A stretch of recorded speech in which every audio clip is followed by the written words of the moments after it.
đồ lụi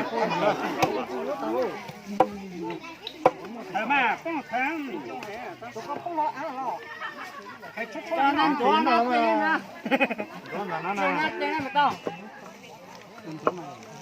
ôi chị thùng nó thùng của cho bọt tăng này hai cái tàu nó bên lò hơi với họ chút bao nè chấp tân dân tân to đấy chúng lò tân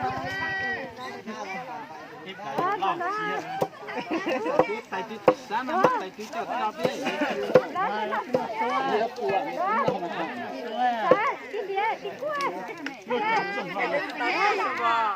tàu tàu lên cái con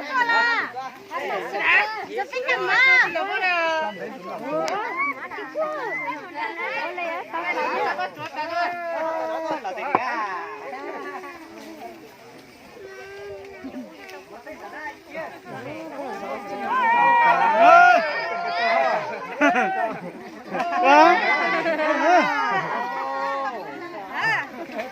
Đàn mình có áp bị giàn à?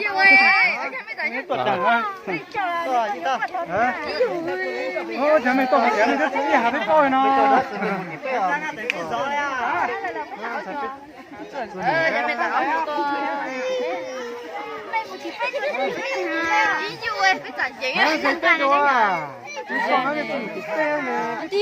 Tại nó khai là vẫn không biết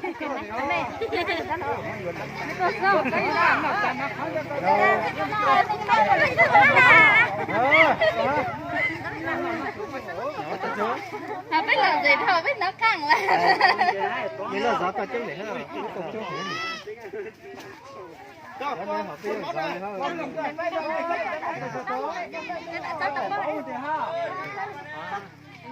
Một khoản chờ thì nhé bóp con.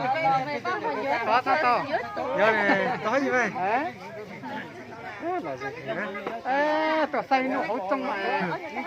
Có cái này chết đây vừa. Hả? Ơi, xin chú cháu đó nó phải từ đó.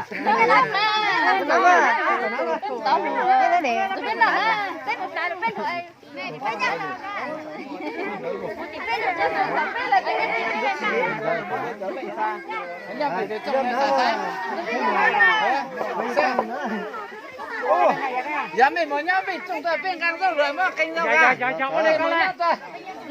Nhá mình chúng ta này. Mình muốn nhá mình tôi sẽ mình hỏi đi mà. Rồi chắc cái này mình nhá rồi. Nó tập chơi với chỉ hỏi nó nhá. Làm bán mà kìa. Làm quả dây mà đây.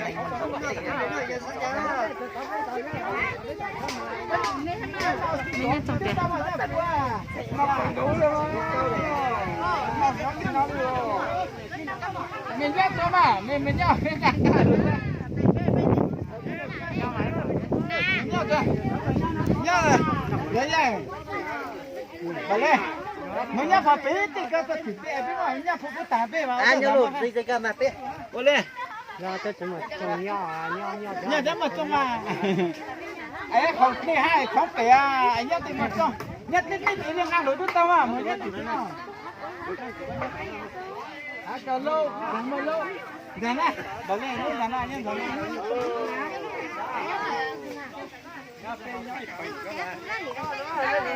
Hãy subscribe cho kênh Ghiền Mì Gõ để không bỏ lỡ những video hấp dẫn.